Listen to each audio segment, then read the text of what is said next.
నమస్తే, welcome to Andhraprabha. నేను దుర్గా. నేను ప్రియా కౌశిక్.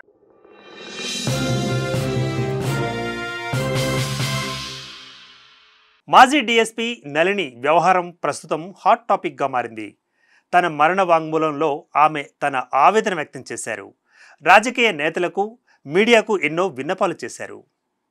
సోషల్ మీడియాలో ఆమె రాసిన లెటర్ వైరల్గా మారడంతో ప్రభుత్వంతో పాటు కొందరు రాజకీయ నేతలు స్పందించారు. ఆమెను కలిసి పరామర్శించారు. ప్రజల కోసం నిలబడటమే తప్ప అందుకే ఏళ్ల తరబడి వెంటాడి వేధిస్తున్నారా అంటూ ఆవేదన వ్యక్తం చేశారు.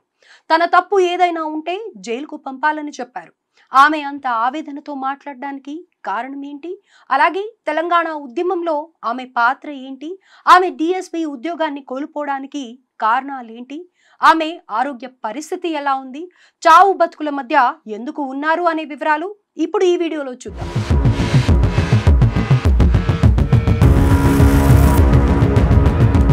రాయబారపు నళిని. ఈ పేరు కంటే డిఎస్పీ నళిని అంటే చాలామందికి తెలుస్తుంది. 1976లో ఆమె జన్మించారు. 18 ఏళ్లకే వివాహం చేసుకున్నారు. ఆ సమయంలో ఆమె డిగ్రీ ఫస్ట్ ఇయర్ చదువుతున్నారు. ఆమె భర్త నరేందర్. ఆయనది ఉమ్మడి వరంగల్ జిల్లాలోని ఆత్మకూరు. పెళ్ళై పిల్లలు పుట్టినా చదువు కొనసాగించారు నళిని. ఫార్మసీలో డిప్లొమాతో పాటు కాకతీయ యూనివర్సిటీ నుంచి బిఎడ్ కూడా పూర్తి చేశారు. 2007 జూన్ 1న డిఎస్పీగా ఎంపికయ్యారు. మొదటి పోస్టింగ్ కరీంనగర్ ఇచ్చినప్పటికీ తర్వాత ఆర్డర్ను అప్పటి ప్రభుత్వం మార్చివేసింది. మెదక్ డిఎస్పీగా పోస్టింగ్ ఇచ్చింది. 2009లో తెలంగాణ ఉద్యమం మొదలయ్యాక డిసెంబర్ 9న నళిని ఉద్యోగానికి రిజైన్ చేశారు. ఈ ఉద్యమంలో జరిగిన అణిచివేత, అలాగే ఉద్యమకారులపై జరిగిన దాడులకు వ్యతిరేకిస్తూ రాజీనామా చేశారు. ఆమె రిజైన్ చేసిన రోజునే తెలంగాణ రాష్ట్ర ఏర్పాటుకు ప్రక్రియ మొదలైందని కేంద్ర ప్రభుత్వం ప్రకటించింది. ఆమె ఉద్యోగానికి రాజీనామా చేసినప్పటికీ ప్రభుత్వం దాన్ని ఆమోదించలేదు. మరోవైపు తెలంగాణ రాష్ట్ర ఏర్పాటు ఆవశ్యకతను తెలుపుతూ 2009 డిసెంబర్ 24న నళిని మొత్తం 19 పేజీల లేఖను కాంగ్రెస్ అగ్ర నాయకురాలు సోనియా గాంధీకి రాశారు. రాష్ట్ర ఏర్పాటుపై కేంద్రం ప్రకటన ఇవ్వడంతో కొందరు ఉద్యమకారులు తిరిగి ఆమె విధుల్లోకి చేరాలని ఒత్తిడి తీసుకొచ్చారు. ఈ విషయాన్ని నళిని కూడా పలు సందర్భాలలో తెలిపారు. ఆ తర్వాత ఆమె రాజీనామా విత్డ్రాయల్ లెటర్ను ఇచ్చారు. దీంతో ఆనాటి ప్రభుత్వం కూడా తిరిగి విధుల్లోకి తీసుకుంది. ఇక తెలంగాణ ఏర్పాటు ఆలస్యమైంది. దీంతో 2011 నవంబర్ 1వ తేదీన మరోసారి రాజీనామా చేశారు. దాంతో పాటుగా తెలంగాణ అమరవీరుల స్ఫూర్తి యాత్ర నిర్వహించారు. ఢిల్లీలో దీక్ష చేస్తానని ప్రకటించారు. దీంతో ఆమె రాజీనామాను ఆమోదించకుండా ఉద్యోగం నుంచి సస్పెండ్ చేసింది అప్పటి ప్రభుత్వం. ఈ పరిణామం డిసెంబర్ 4న చోటు చేసుకుంది. ఈ క్రమంలోనే 2011 డిసెంబర్ 9న తెలంగాణ రాష్ట్రం ఇవ్వాలని ఉద్యమకారులపై పెట్టిన కేసులను కూడా ఎత్తివేయాలని ఢిల్లీలోని జంతర్ మంతర్ వద్ద దీక్షకు దిగారు. 8 రోజుల పాటు దీక్ష వలన ఆరోగ్యం బాగా క్షీణించింది. అయితే తెలంగాణ వాదుల వినతితో దీక్షను విరమించిన ఆమె ఆ తర్వాత తెలంగాణ నళిని క్రాంతి సేన ఏర్పాటు చేశారు. 2012లో పరకాల ఉప ఎన్నికల్లో ఇండిపెండెంట్ క్యాండిడేట్ గా పోటీ చేసి ఓటమి పాలయ్యారు. ఆ పరాజయంతో డిప్రెషన్లోకి వెళ్లిపోయారు. ఆ తర్వాత కాస్త కోలుకొని ఆధ్యాత్మిక మార్గం వైపు వెళ్లారు. వేద ప్రచారకర్తగా మారారు. ఇక తాజాగా ఇదే నా మరణ వాంగ్మూలం అంటూ సోషల్ మీడియాలో నళిని షేర్ చేసిన ఓ బహిరంగ లేఖ ఇప్పుడు రాష్ట్ర వ్యాప్తంగా వైరల్ అవుతోంది. తన అనారోగ్యంతో పాటు రాజకీయ నిర్లక్ష్యం, చివరి కోరికలను ఆమె వివరించారు. గత కొంతకాలంగా రుమటాయిడ్ ఆర్థరైటిస్తో తీవ్రంగా బాధపడుతున్నానని చెప్పారు. రుమటాయిడ్ ఆర్థరైటిస్ అనేది కీళ్లపై ఎక్కువగా ప్రభావాన్ని చూపిస్తుంది. రోగనిరోధక వ్యవస్థ కీళ్లపై దాడి చేయడం వల్ల వస్తుంది. కీళ్లు వాపు రావడంతో పాటు చర్మంపై గడ్డలు, కళ్ళు, ఊపిరితిత్తులు, గుండె, అలాగే రక్తనాళాలపై కూడా తీవ్రమైన ప్రభావాన్ని చూపిస్తుంది. దీనివలన మాటల్లో చెప్పలేనంతగా భరించలేని నొప్పి కలుగుతుంది. ఆఖరికి కూర్చోవడం, నిలబడటం కూడా కష్టంగా మారుతుంది. ఈ క్రమంలోనే తన జీవితం చివరి దశకు చేరుకుందని ఆవేదన వ్యక్తం చేశారు. అలాగే సాయం కోసం సీఎంకి పెట్టుకున్న పిటిషన్ను సైతం పట్టించుకోలేదని పేర్కొన్నారు. ఏ రాజకీయ నాయకుడు తనను గౌరవించలేదని, తాను చనిపోయాక తన పేరును ఎవరు రాజకీయ లబ్ధి కోసం వాడుకోవద్దని స్పష్టంగా కోరారు. ప్రస్తుతం సీఎం రేవంత్ రెడ్డి అధికారంలోకి రాగానే నళిని ఫైల్ను ఎందుకో తెరిచారు. ఆమెకు ఏదో సాయం చేస్తానని ప్రకటన చేశారు. అందుకే ఆయన్ను కలిసి తన మనసులో మాట చెప్పారు నళిని.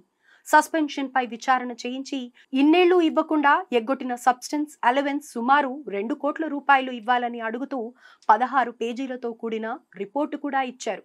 వీలుంటే వేద విద్యా కేంద్ర స్థాపనకు గ్రాంట్ కూడా ఇవ్వమని అడిగారు. ఇది వారి పార్టీ పాలసీకి విరుద్ధం. ఒకవేళ ఆమె హిందూ కాకపోయి ఉంటే వెంటనే గ్రాంట్ శాంక్షన్ అయి ఉండేదన్న టాక్ ఉంది. 6 నెలల తర్వాత నళిని తన పిటిషన్ పొజిషన్ కనుక్కుంటే అది చెత్తబుట్ట పాలైందని తెలిసింది. తన ఆఫీస్ కాపీని మళ్ళీ స్కాన్ చేసి పంపినప్పటికీ ఇప్పటి వరకు ఎలాంటి రియాక్షన్ లేదు. ఈ క్రమంలోనే మీడియా మిత్రులకు ఓ విన్నపం చేశారు నళిని. తాను చనిపోతే ఎవరూ సస్పెండెడ్ ఆఫీసర్ అని రాయొద్దని కోరారు. రిజైన్డ్ ఆఫీసర్, కవయిత్రి లేదా యజ్ఞబ్రహ్మ అని సంబోధించాలన్నారు. తన శరీరానికి అంతిమ సంస్కారం వైదికంగా జరగాలన్నారు. బ్రతికుండగా తనను తెలంగాణ పోరాట విషయంలో ఏ నేత సన్మానించలేదని, తాను చనిపోయాక అంటే పోస్ట్మన్ అవార్డులు, రివార్డులు ఇవ్వడానికి వచ్చే నేతలకు ఒక విన్నపం చేశారు. బ్రతికుండగా తనను పట్టించుకోని మీరు రాజకీయ లబ్ధి కోసం తన పేరును వాడుకోవద్దని చెప్పారు. ఒకవేళ తన ప్రస్తుత పరిస్థితి గురించి ఎవరి ద్వారానైనా కేంద్ర ప్రభుత్వ దృష్టికి చేరితే తనకు సరైన వైద్యం అంది ప్రాణాపాయ స్థితి నుంచి బయటపడతానని చెప్పారు. అయితే తనకు ఇంకా 3-4 పుస్తకాలు రచించాలని, 100 VIP యజ్ఞాలు పూర్తి చేయాలని ఉందన్నారు. ఇక తన పేరుపై ఉన్న ఒక్కగానొక్క ఇంటి స్థలం VYPS కు చెందుతుందన్నారు. బ్రతకుండగా దేశ ప్రధానిని కలవలేకపోయాను.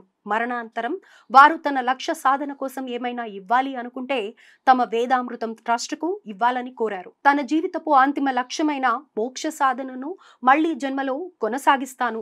ఇక సెలవంటూ లేఖలో పేర్కొన్నారు. నళిని ఆవేదనపై సీఎం రేవంత్ రెడ్డి ఎట్టకేలకు స్పందించారు. ఆయన ఆదేశాలతో యాదాద్రి జిల్లా కలెక్టర్ హనుమంతరావు నళిని నివాసానికి వెళ్లారు. ఆమెను పరామర్శించారు. అటు తర్వాత ఆరోగ్య పరిస్థితిపై ఆరా తీశారు. ఆమెకు ప్రభుత్వం అండగా ఉంటుందని చెప్పారు. అలాగే ఆమె చికిత్సకు అయ్యే ఖర్చులతో పాటు ఇప్పటి వరకు అయిన ఖర్చులు కూడా ప్రభుత్వమే భరిస్తుందని చెప్పారు. అయితే నళిని ఇటీవల టైఫాయిడ్, డెంగ్యూ, వైరల్ ఫీవర్ రావడంతో ఆరోగ్యం మరింతగా క్షీణించిందన్నారు కలెక్టర్. గత 2-3 రోజులుగా ఆరోగ్యం కాస్త మెరుగుపడిందని తెలిపారు. ఇక మరోవైపు నళిని అభ్యర్థన మేరకు తాను ప్రధానికి లేఖ రాసి వైద్య సాయం అందేలా చూస్తానని మాజీ గవర్నర్ బండారు దత్తాత్రేయ హామీ ఇచ్చారు. ఏదేమైనా ప్రజల కోసం పోరాడటమే నళిని తప్ప ఉద్యమం కోసం ఉద్యోగాన్ని సైతం వదులుకున్నారు. ఏళ్లు గడుస్తున్నా ఆమె చేసిన పోరాటానికి ఎలాంటి గుర్తింపు లేదు. కనీసం ఆమెను పట్టించుకునే నాదుడే లేడు.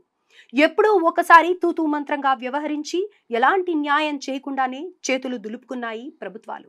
ప్రభుత్వం చేతిలో, అధికారుల చేతిలో నిర్లక్ష్యానికి గురైన నళిని తీవ్రమైన మనోవేదనతో అనారోగ్యం పాలయ్యారు. మరి ఇప్పటికైనా ఆమె పిటిషన్ను సీఎం రేవంత్ రెడ్డి పట్టించుకుంటారా, కేంద్ర ప్రభుత్వం స్పందిస్తుందా లేదా అన్నది చూడాల్సి ఉంది. ఏది ఏమైనా ఓ తెలంగాణ ఉద్యమ మహిళకు ఈ విధంగా అన్యాయం జరగడం చాలా విషాదకరం.